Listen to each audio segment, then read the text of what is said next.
I'll call the meeting to order here and start with the resolution 2021-33. I'd like the Sustainability Commission to entertain a motion to approve resolution 2021-33, a resolution declaring that the Sustainability Commission shall meet on March 12, 2021 and conduct its essential business by electronic means rather than being required to gather a quorum of the members physically present in the same location because it's necessary to protect the health, safety, and welfare of Tennesseans in light of the COVID-19 outbreak. Somebody like to make a motion? Move for approval. Second. Great, thank you. We'll go through the roster here of commission members. If you could say aye, no, or recuse yourself, that'd be great. Patrick, you're first. Aye. Alderman Berger. Aye. Mike Cassidy.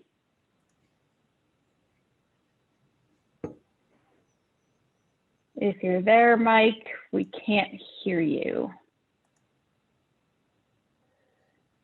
It looks like you're muted according to the computer. Andrew, are you able to unmute him as the host? I cannot. I'm trying. Okay. We will then go to, is Brenton on yet? All right. Todd? Aye. Micah? Aye. And myself, Dana Kos. Aye. All right, and then the next thing I'll read here is an announcement for limited public access. Due to the COVID-19 outbreak, this meeting will be a virtual meeting. The public may call in to listen to the meeting and make comments during any public comment period. The meeting video will be available for public viewing following the meeting on the City of Franklin Facebook and YouTube accounts and the City of Franklin website. All right, welcome everyone. Good morning. Before we delve into a welcome and introduction, let's approve the January meeting minutes, get those sort of administrative items out of the way, and then we can get into the welcome here. So January meeting minutes, would anyone like to make a motion to approve those? I make a motion to approve the meeting minutes from last time. I'll second that. It's Bev. Great, thank you. So we'll go around the horn again, get aye, no, or recuse yourself, starting again with Patrick.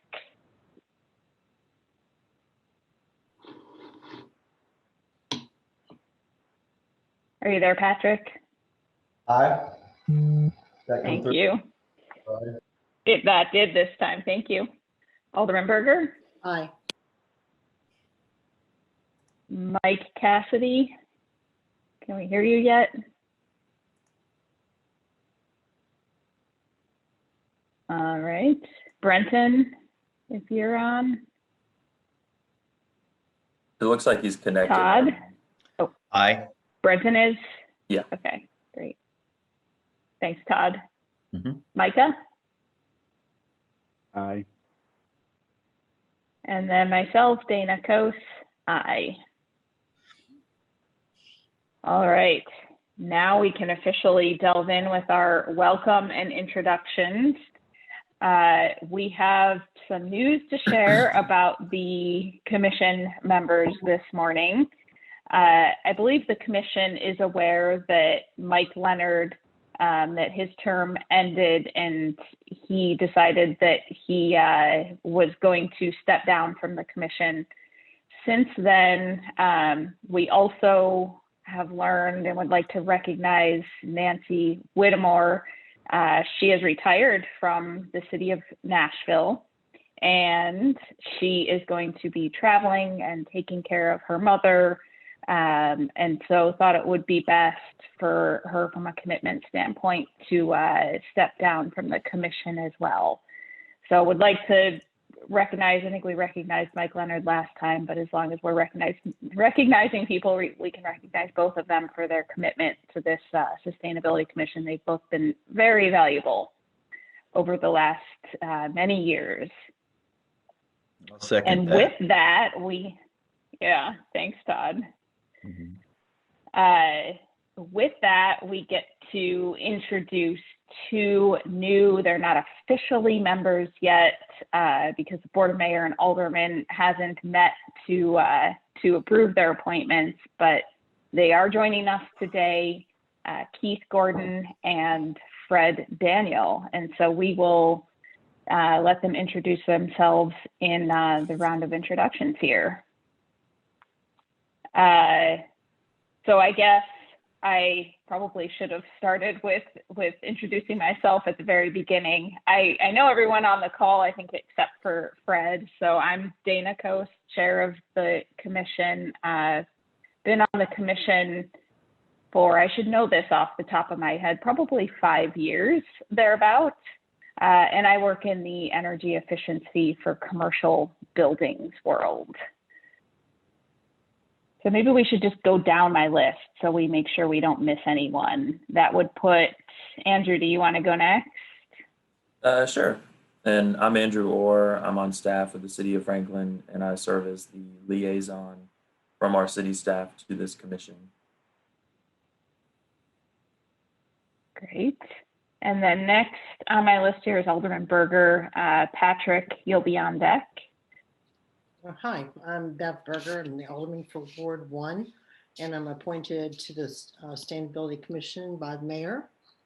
And I've been on, I don't know, 3 years, I guess, already. Thank you. Good morning. I'm Patrick Baggett. I am the Franklin Tomorrow representative on the Sustainability Commission, and I have been on the board or the commission for I think around maybe 3 or 4 years now, and yeah, glad to meet you both. Thanks, Patrick. Next up is Micah with Todd on deck. Micah, you have a new background. I do, because I've changed jobs. I'm the planning director for the town of Thompson Station. I'm a resident of the city of Franklin. And I think I've been on the commission for maybe 6 years.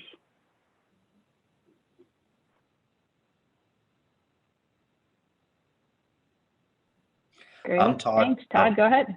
Oh, yep. Sorry, I'm trying to unmute. Todd Palmer. I am the vice chair of the commission, and I work at Middle Tennessee Electric. With my job is for working with the Williamson County area, and I handle all our contracts and rates and energy issues with our large commercial loaded accounts. Great. Thanks, Todd. Next up would be Mike Cassidy, and I guess, gosh, I probably don't have to say Mike Cassidy anymore. I can just say Mike since we're down to one Mike. And then Brenton will be on deck. Good morning. Can you hear me now? Yes. I dialed in. I used a different door to come in. My name is Mike Cassidy. I'm a Franklin resident for going on 4 years now, and I work with commercial business clients on energy efficiency issues, supply side, price, demand response, HVAC, cooling, heating, retro commissioning, those sorts of things pretty much across the country. And I've been on the commission about a year now.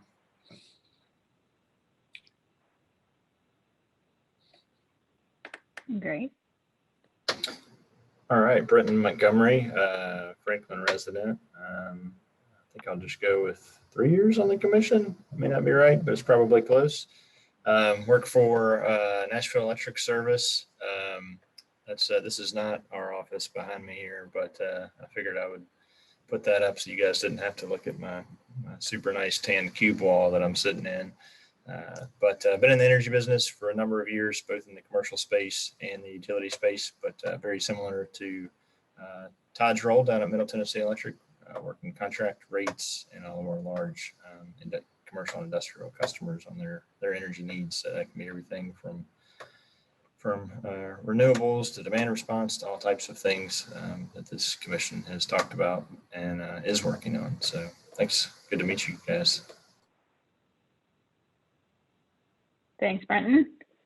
Next up is Eric, and then we'll round it out with Kelly, and then let Keith and Fred introduce themselves.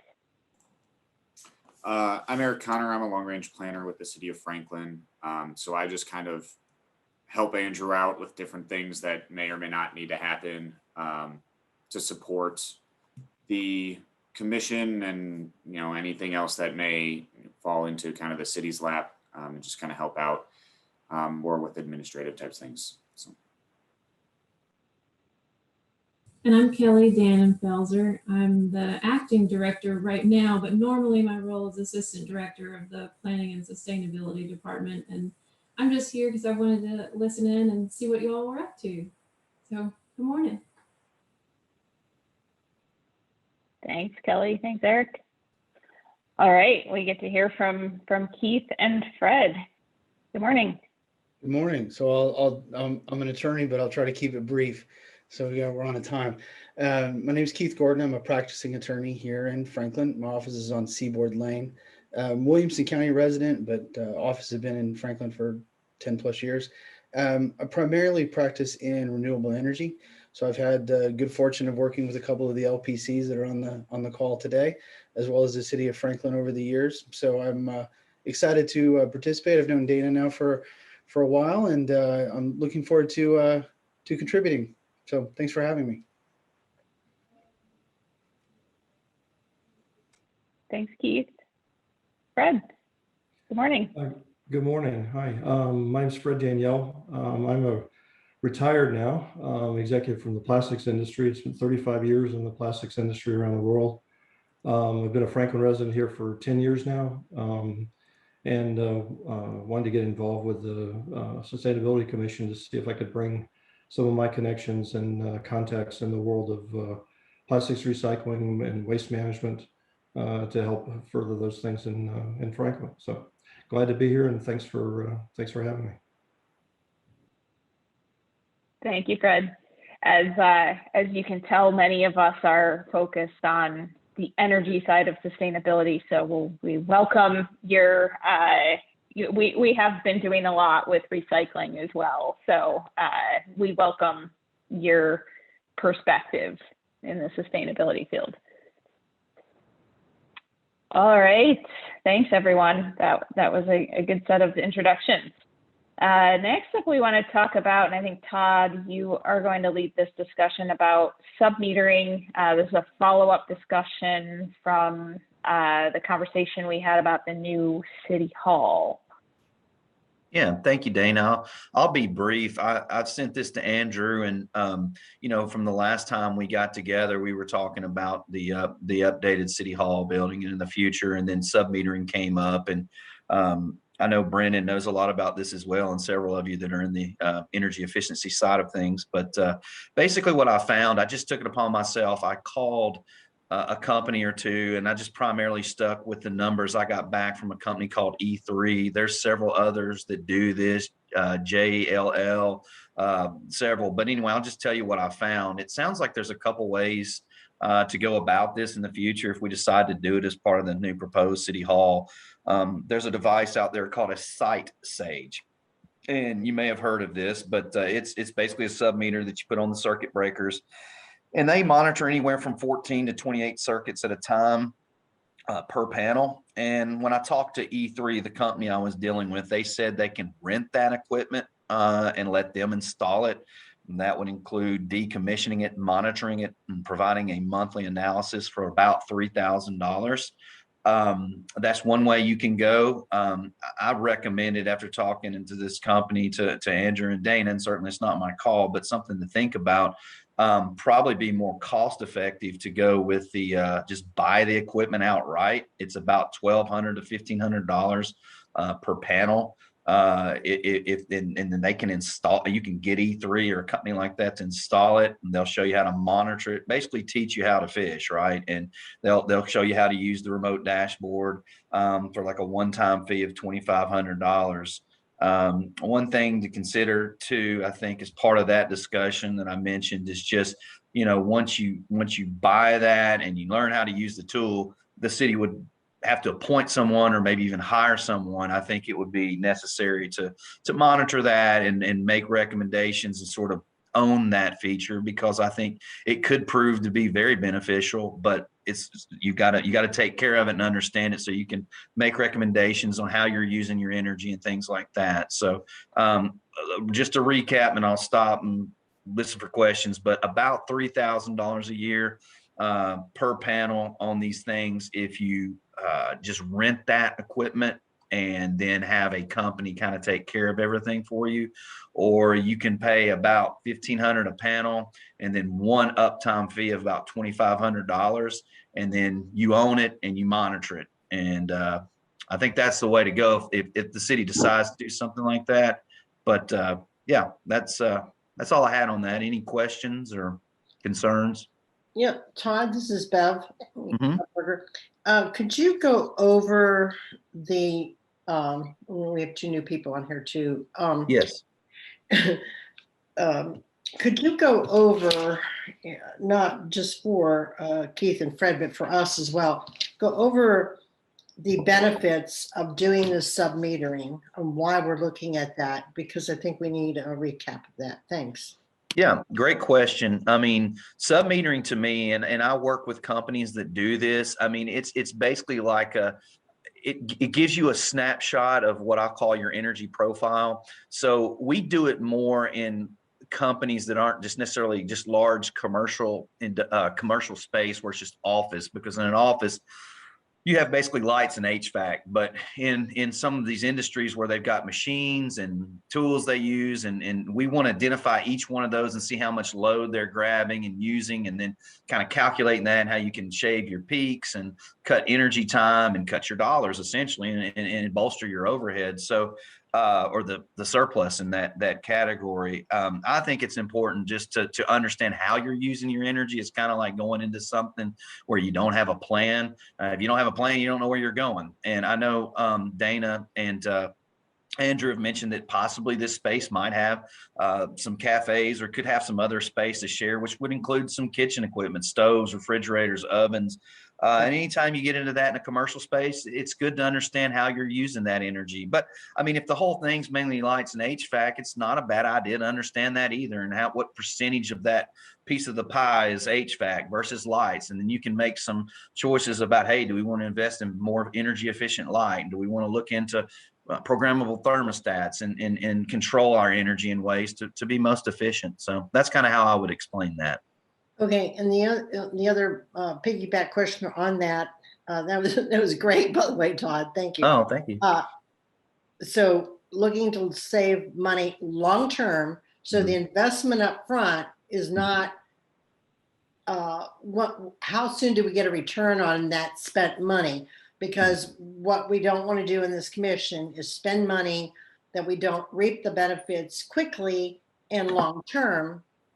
We're not interested in spending more money and not reaping those benefits and getting that return fairly quickly and long term. So that hopefully will these sub-metering would do that for us. The second thing is, do we have any idea how you determine how many panels that you have to have in a building like this? I would have no idea. So cost wise, I was wondering about that.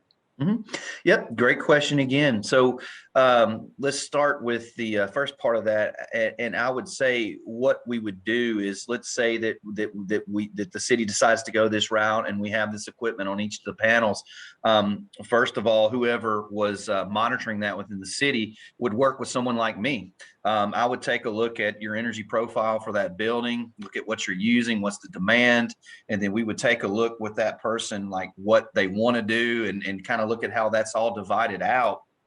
And then we'd work on a plan and essentially create a plan that we would watch monthly. and see if we're getting the benefit of what we hope we invested. Now, as far as measuring that, obviously you're going to look at what you're projected to use. And obviously with energy, it's tough because you have so many factors, how many people are in the building, how much the equipment's being used.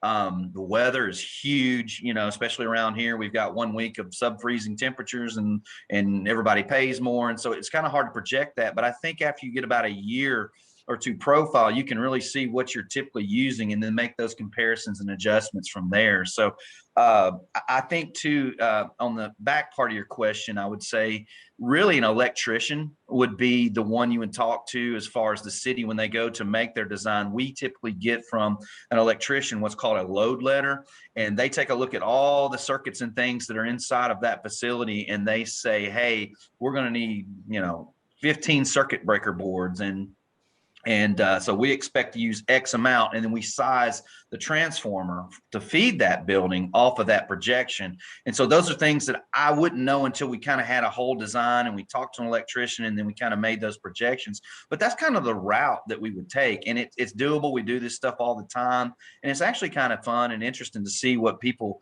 want to do and how we can help them get there. It's probably one of the more fun parts of my job. And but yeah, it's very doable. And really, like I said, I think if you go back, I think we said these things, Bev, would be about, we'll call them 1,500 per panel. So you can do the math times. If we need 14 panels, we won't know, but that would be the cost. That's us owning it.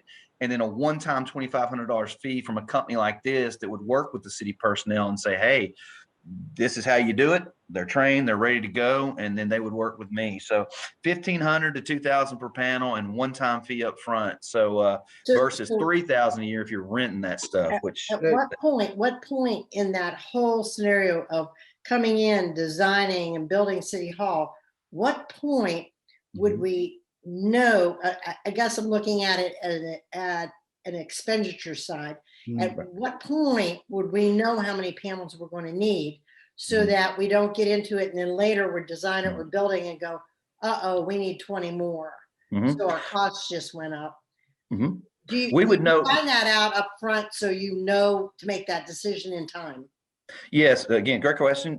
It would be the electrician. When the electrician is brought in as part of that design team, they would say, hey, to power this building and all these things you're requesting, we would know up front how many panels. And so we could very quickly get those numbers and make sure that, that they're adequate for the budget. Thanks for all that.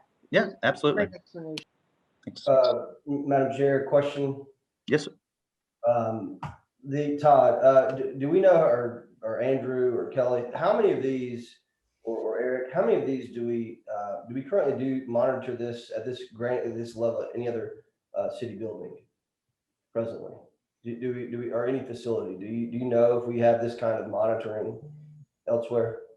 Patrick, not to my knowledge. There have been different times where we've looked at real-time metering at like our wastewater treatment facility, for example, but nothing that we do all day, every day. So there's a couple things stick out. One, I think that's a lot cheaper than I thought it would be. I don't know if anyone else was thinking it would be. I think that's a lot cheaper than I thought this would be in our last conversation, especially not having that continual contract. So thank you, Ty, for doing that work. I think, again, it goes back to occupancy to me on the City Hall. For $1,500, $2,500 upfront fee seems pretty nominal in the scale of the building to get it put on. And what is it going to tell us anything earth shattering about City Hall's power usage? That's probably primarily office, and we have the international electric standards that are pretty sophisticated already, that are going to take care of a lot of the light overhead light usage issues that come with legacy buildings. But I start thinking about that. But some of the tenants, if it's a public-private, if there's a tenant maybe in another part that's a restaurant, maybe on the ground floor, or like I think we talked about that, or if there's another type of usage in some of the space, then maybe this would give us some more insights. But then I just thinking about at the cost, deploying this in other buildings that might not be quite as energy efficient, so we can, or at least having a plan. And I know that's probably been on your radar, Andrew, but But at that cost, I bet you could probably get your money's worth at some other buildings, frankly. Quite It- much than you could at this brand new city hall that's subject to the new standards, that the building has. And Patrick, I wanted to add one other thing because you're hitting the nail right on the head. One of the things, and I know Brennan knows a lot about this too, as we move forward in the future, I mean, right now, TVA's rates they change seasonally based on what they're forecasting the need in the valley would be.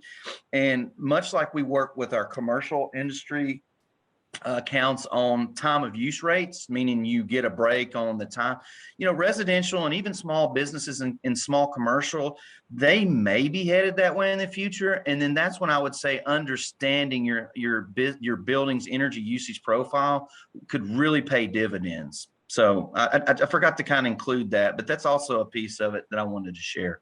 Could I add something quickly? Sorry, and I should have said in my introduction, but in addition to renewable energy, I do large scale commercial real estate development, and I'm lead AP. To the question as it relates to ROI, I think that, and I'm oversimplifying things to keep them brief, but this is really an instrument, a first step in determining long-term energy management at the facilities. And so, to be fair, I don't think that it's possible to mathematically determine an ROI on the initial investment, because quite simply it gives you the tools to then better able to manage energy consumption and use, to determine where your losses are, to go in and then do either smart meter management, smart thermostat management, LED retrofits, etc. So this gives you a base foundation.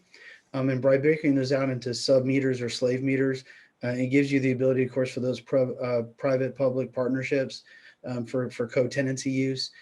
So I think in and of itself, it's a reasonable spend, but I think it's, I don't want to say dangerous, but it's probably a fallacy to look at it as being an ROI in and of itself, because it really gives you a new foundation for understanding energy consumption. So that's 2 cents. Yep. Thanks, Keith. I'm glad you said that, because I was thinking the same thing. So yeah, agreed there. And the other key piece, I'll close out this agenda item with this thought too, is if we're going to make that recommendation, which I think we still need to wait and see how many panels and assess the cost further. But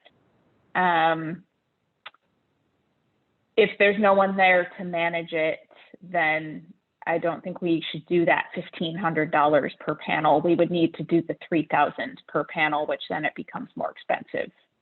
So, all right. Great discussion. Thank you. Our next agenda item here is the Energy Policy Guide and the BOMA recap that Andrew and I did, I guess it was just maybe a couple, 2-3 weeks ago. So Andrew and I gave a recap of the Energy Policy Guide. It's on page 8 of the agenda items in case you want to look at it. I'd say we generally got good feedback. There were a couple of aldermen that had some questions, concerns. One had a concern about what happened in Texas during the cold snap a few weeks ago and not wanting that to happen again. I didn't feel fully equipped to address her concern on the Zoom meeting, but Andrew and I did research afterward and sent her some information. Basically, what happened in Texas was did not just happen with renewable energy. It happened across all fuel sources in terms of equipment failing, and one of the reasons that the equipment failed is that it was not winterized. So I think she feels better about that. And the other thing we added too is that some of the issues in Texas were because the peak load on the grid was so high. And so energy efficiency is going to help reduce that peak load, which would help alleviate a situation like what happened in Texas. So I think she's feeling Hey, Dana, better could I add a piece to that? Yeah. I'm sorry. Mhm. So Yeah, go ahead, Todd. another piece to that too was the fact that Texas's infrastructure there, they're not interconnected to the grid like TVAs, and so they couldn't backfeed. It was all closed off within one circuit area, and that also contributed to the to that fault and everything. Just wanted to say that. Yeah, that was a perfect storm. I mean, they call it a 100-year event. Frankly, the number of events that lined up for that to occur probably, frankly, makes it more likely that it was a 1,000-year event because there were so many failures at the exact same time. ERCOT being an island obviously is one of those, but yeah, there was a lot of issues there that I don't know that they'll see again. Certainly don't think that we would see. And that is again because they weren't connected to the grid, or they didn't have any backup. Is that what you're saying? That's why that happened? Because there was also multiple events as well. Yeah, it's probably more complicated an answer than that. So ERCOT is the system down there. They are interconnected in a sense because Texas in and of itself is a large enough facility. Things were not winterized. Most people in Texas don't use natural gas for heat. They have electric for heat because it's not typically that cold. So the demand, the peak demand was astronomical compared to what it is usually. So in and of itself, with no weather event, the capacity issues, without freezing rain, et cetera, the capacity issues alone would have been alarming compared to their normal capacity and generation of flux throughout the day. So it was, again, it was kind of like the perfect storm issue. Turbines there were not built nor designed. They didn't use the right viscosity of lubrication as it relates to those events either. So again, it was 100 different things happened simultaneously.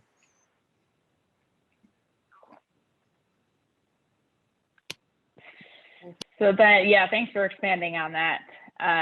The other concern that was brought up was about action item number 6 of evaluating the impacts of requiring new residential dwellings to have a 240 volt outlet in the garage for EV charging. So there was I guess the concern was asking us to do more research, which that's why we had the action there to evaluate that. So Andrew and I have done some evaluation. I think there's still more to do. I don't know if you have anything to add there, Andrew. I think we will in the coming meetings, but yeah, we are trying to get a good sense of what that additional cost would be to go ahead and do it with new construction on the front end versus retrofitting. We are reaching out to some builders and some homeowners who have had to do the retrofit, but 240, in my opinion, is needed for the future of the car industry and EVs. The standard outlet is just going to give you a trickle charge, and if you have a car with a range of 300 miles, picking up 40 or 50 miles a night, people are going to want more, and that's why they're doing the upgrade to the 240 to give them that. Some cars have like an onboard charger. Some people are opting to purchase an actual electric vehicle charging station and like installing that in their garage. But either way, the 240 would be needed to do that. Andrew, if I could, a quick question. Have you looked at, or is there scope, I guess, to look at, rather than a mandate, an incentive to builders? I don't know whether there's any kind of a credit or anything like that, if there's any scope that would allow something like that, that maybe use a carrot instead of a stick, I guess would be another way to say it. I've heard that TVA is putting together a package for builders. And part of that would be an incentive. Again, it's nothing that's been released or verified, but about $100 back to the builder for doing it. But it sounds like TVA is preparing some sort of package for builders. But just I listened to the board of managers meeting, and then the feedback there sounded like the tone was, we don't need any more mandates, kind of, that's kind of the feeling I got from it. And so that's what I just thought about it, and didn't know whether there was any scope to look at incentives rather than requirements. Yeah, that's a good point. It's unlikely the city would issue any sort of financial incentive. We have typically, I really can't think of a time we've done that, other than, with affordable housing, we're looking at reducing development services fees. But in terms of an actual rebate, I can't really think of a time we've done that. Yeah, I think too, this could be something we could get some pull through demand. We start with the builders instead of talking, and I think that's what you're saying is the campaign to get them to get them to talk to their customers when they're doing, deciding on finishes and fits, to try and get that pull through demand, to get them doing that, as well as incentivizing somehow, whether that be through TV. But that's what we changed this to evaluate, because I think it was before more of a recommendation to require.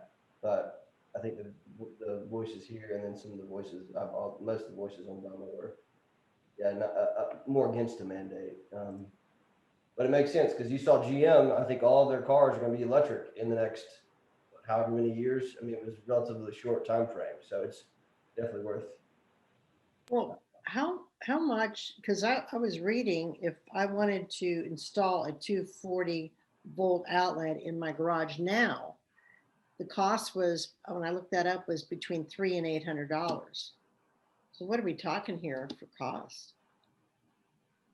I mean, so preliminarily, I got a number from a contractor who builds, an electrical contractor who does new home construction. And he said, between $500 and $750 to put it in while the home is under construction. And then, Andrew, you've heard from a couple people that have added outlets recently after their home is built, and it's at least $1,000. So depending on where the numbers fall out, it could be about half to, maybe 2/3 the cost to do it while the home is under construction. And it's not just about installing the outlet, it's about making sure that the amperage of the home, that the electrical system has the capacity to take that load. So to me, it's about making sure, basically protecting our residents, to make sure that they're getting homes that are ready for the future. And saving, it's much less expensive to add it when the home is under construction than it is afterward. Sure, absolutely. Yeah, we're going to continue to get some more information on this and look at it from a couple different angles. But the urgency on my end is, TVA has put out a projection that by 2030, a quarter to a third of new car sales are going to be electric, which is a good amount, and then those numbers continue to increase over time. The homes that we're building in Franklin, will hopefully stand tall for 75 or 100 years. So if you just play it out over time, then having a little more power in your garage over the life of that house is probably a good thing, and easier to do on the front end. Can I ask what the planning department, codes, and the city right now, what are we doing when developers come in and propose these developments? Are we strongly suggesting that they put these 240 volt outlets in the garages? And are we actively participating in making sure that we encourage them to do so. It's not required, but what are we doing to actively encourage them to do so? And second question, do you know of any developers actually doing it? I'm not aware, but again, we haven't looked into this. We're continuing to look into that, and we'll reach out to a couple of the bigger home builders in town and see what they're doing and what they're hearing from their customers, essentially. And as far as I know, in terms of how we handle it in the Building and Neighborhood Services Department, that's outside of my purview, so I don't want to speculate, but I'm going to guess the builders follow the code. And that's probably where the conversation starts and ends. Several builders have it as an add-on or an extra that you can put into your build scope of work now. I think part of it was driven by the Tesla Powerwall coming on board. That people have those abilities now that they're there. Quite often they're just stubbed. The Todd or the other guys can probably confirm that better, but they're stubbed in for use at a later date. But a lot of the builders are adding those as just extras now. It's like a upsell item. Yeah, thank you, Keith. And I'll add one more piece to this discussion. I know that we have someone on our team at Middle Tennessee Electric that's his position is rates and analytics and things, and he's looking right now, and this is all preliminary, but we're working on rates for this type of thing, and I know that it's being discussed with our service engineers as far as these discussions that we're discussing and how things in the future are built. So again, I know Brennan's involved in this too, probably in the Nashville area, but there's a lot of discussion around this. Unfortunately, there's nothing defined, but we're hitting this discussion at a great time, because I think it's going to really start to come to the forefront a lot this year. So maybe we can gather some and bring some back to the commission as I know more. Yeah, let's plan to do that. Maybe have a deeper conversation at our next meeting if we're ready by then. If not, I think we should certainly try to have it. Let me talk with our service engineers and things, because some of this is so preliminary. It might not be next month, but maybe by end of this year, it's coming on. But let me do some inquiring. Okay. Of interest to me, Andrew, if we could get our codes to the department to bring, or at least you get a little snippet report of what our current electrical codes might or might not support, as far as, to Dana's point, the amperage of the system, or is what we're requiring now going to be problematic in the future? And I think we've got a pretty recent electrical code. We're pretty well ahead of most other municipalities in what we require for electrical code, but curious if it takes into account any of these issues. That's probably a pretty easy question for codes to answer, I would think. Okay. Yeah, thanks, Patrick. Yeah, we'll continue to investigate this. Yeah, lots of great thoughts to give us more to research. So thank you. All right, so we're about, I think, 15 minutes behind. So we might have to skip one of these agenda items. Andrew, the next two are yours. Do you want to maybe pick one, or see if we can shorten both and squeeze them both in? No, let's just kind of talk through what Dana, Todd, and I kind of put together for the rest of 2021. We can shift the bylaws discussion to a future meeting. And, we talked about kind of investigating, EV charging, at residences. So that's, energy policy action items is one of the things that we want to have some flexibility at reviewing and looking at, and taking a deeper dive. So that's probably one of the items from the energy policy guide. But these are some of the items we thought that the commission would want to spend some time on this year. The City Hall lead initiatives, like we did today, we talked about the sub-metering. There's probably going to be more to come related to the City Hall redevelopment. In fact, the outreach the public outreach and stakeholder groups. That whole effort is really going to ramp up in April and May, at least the first round of outreach. And we'll keep you all informed of those activities. Kelly is going to present our outreach strategy at the upcoming BOMA work session. So we'll get that ball rolling. There's still a lot of unanswered questions about the facility, but I do think in terms of our energy strategies, we need to stay connected to that project. Dark sky lighting is a concept that Jennifer from our planning commission shared with you all, and it is something that we want to spend a little more time on and provide you all with a little more information, and try and move the needle on dark sky.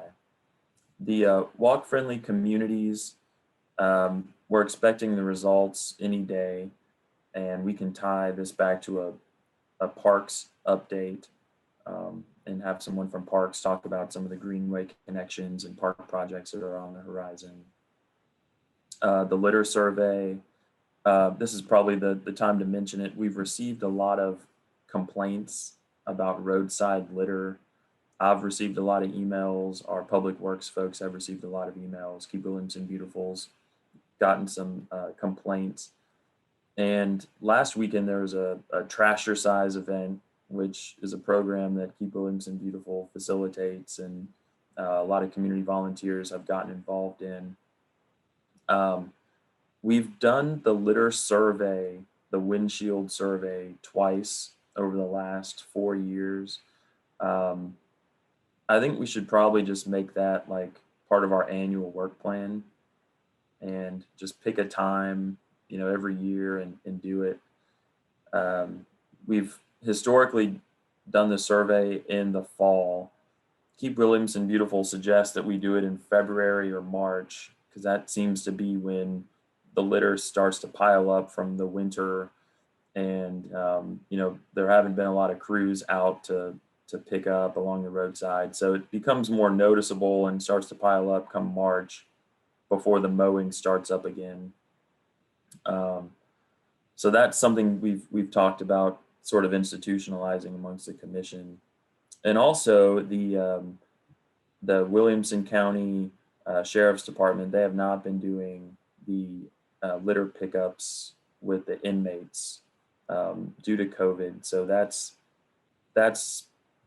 been part of the issue as well. There just haven't been a lot of crews out. Energy reporting is something that we want to do every year in terms of our municipal power usage. So we'll do that again in September, and then continue to chip away at the energy policy guide. We've presented the work plan, or we've presented the policy guide to BOMA. The next step would be to either keep this as sort of a fluid working document amongst the commission, or it would still be that, but we could put together a resolution and ask BOMA to vote to endorse it, which gives it, a ceremonial blessing per se. And I think that's the direction Dana and I would like to take it. Dana, I don't know if you have anything to add. I don't. I'm curious, Alderman Berger, do you think that it's valuable to get the endorsement from BOMA on the energy policy guide? Okay. Absolutely. Yeah. And I think I think they would like to be engaged in that, and at least part of that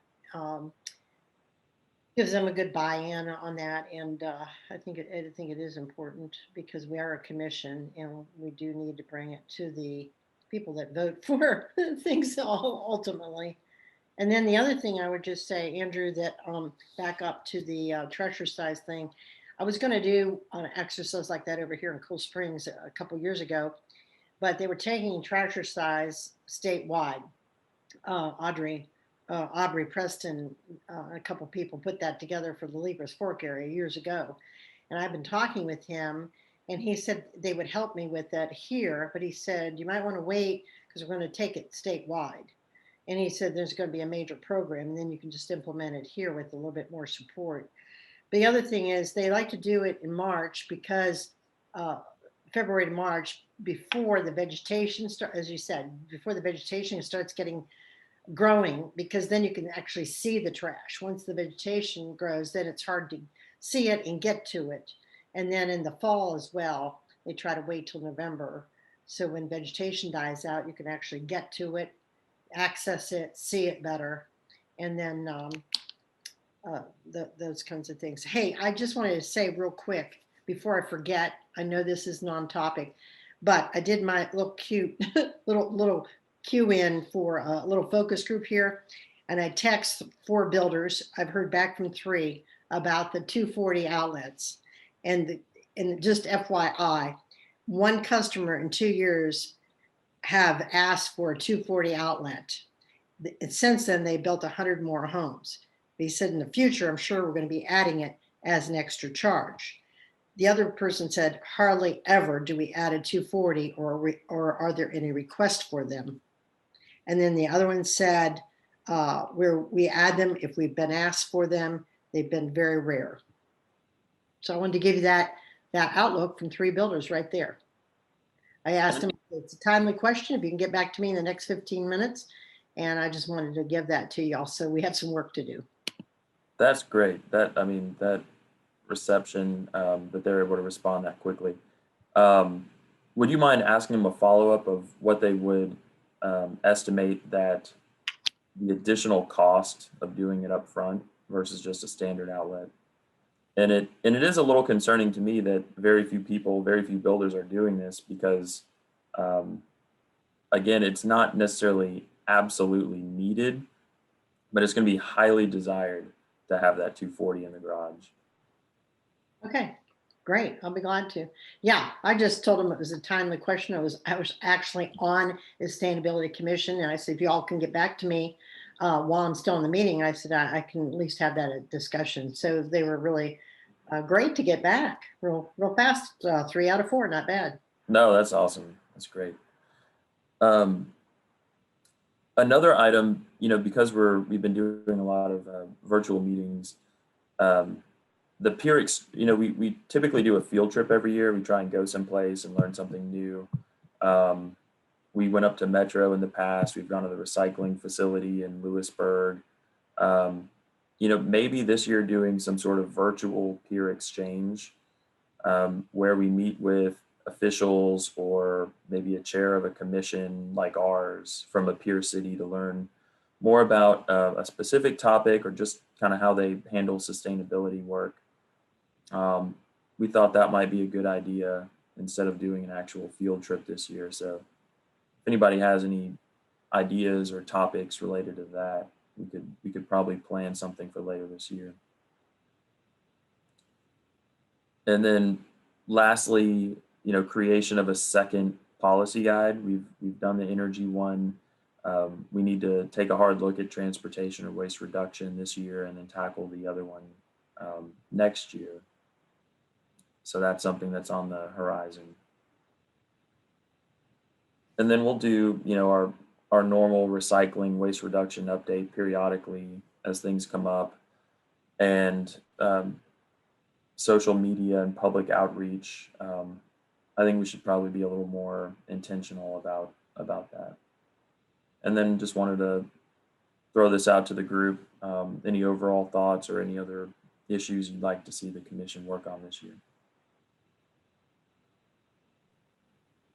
I know we're short on time and I'll be quick, but I do think I was walking downtown. I walked down there at night. It's a COVID thing that started, and I was walking. There was these 3 very pleasant ladies we were sitting at the stoplight in front of Starbucks, and they were talking about recycling, and they were kind of griping that they couldn't do. They were griping about not being able to do bottles, glass bottles, and so I engaged with them and said, "Well, funny, I had my AirPods on, but I could still hear." I think there's still an education gap on the recycling side, and I think we need to focus on that. I think that's and continue pushing for any solution for glass. I know, we've gone through this. The glass is difficult. Methods of picking up and all of that make challenging. But I think we need to. It's not for lack of us wanting to do it. I think in the education, I don't know how we do that, whether it's social media or whether. I think we need to maybe add some additional continuing recycling education to the citizens, because a lot of people don't know what they don't know about the work that's been done and that is continuing to be done. So I don't know if that's another bullet point, but just an anecdote that I think continues to be an education gap on recycling, and we've done a lot to address it, but I don't want that to fall off the radar either. This is Mike. I got an email, I believe it was earlier this week. There's someone offering glass recycling in Williamson County. The company's called Honeybee, and they charge $19.75 for 2 pickups a month. And they have a map that shows where they go. It says it's a vet-owned business, and there's very little information on their website. There's a contact form if you want to sign up for the service. I'll try to do some more investigation on that for you and send something to Dana and Andrew. Yeah, please do. Thanks, Mike. I don't know if that's something you'd want to advertise, but I've seen their bins in the neighborhood, a few of them, and they're yellow with a black top, if I recall correctly. Yeah. I've seen them too. Has anyone seen that? Yeah, I have. I've seen them. Okay. How many people are aware that they can take their glass to the convenience centers? We have 6 county convenience centers. We take ours once a month there.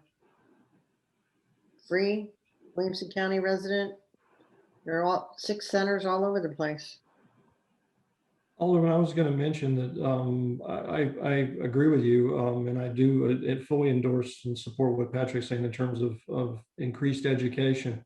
Yeah. But with regard to the recycling centers, there used to be a recycling center off Highway 96 there, east, which does, so within the city of Franklin, there isn't a recycling center.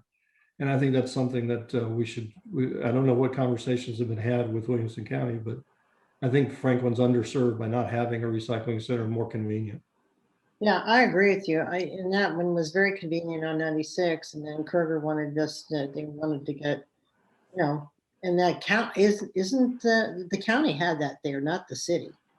I think the county. It was the county. County provided that, right.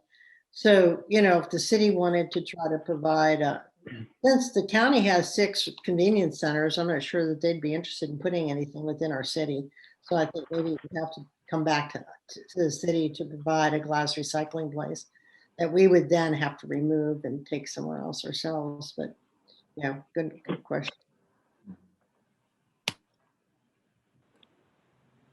Well, I think we're out of time. Great discussion as usual. I feel like it was even more engaging this month than past months. So thank you, everyone. And by the way, thank you all for accommodating the need to move to the second Friday instead of the first Friday.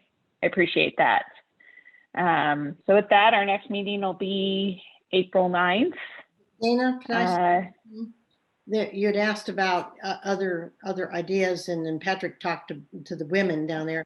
I've talked to numerous people, not this past year, but years past, coming down to Franklin, and especially in the summer, we have problems. And I don't know, we tried those recycling, those, what were they?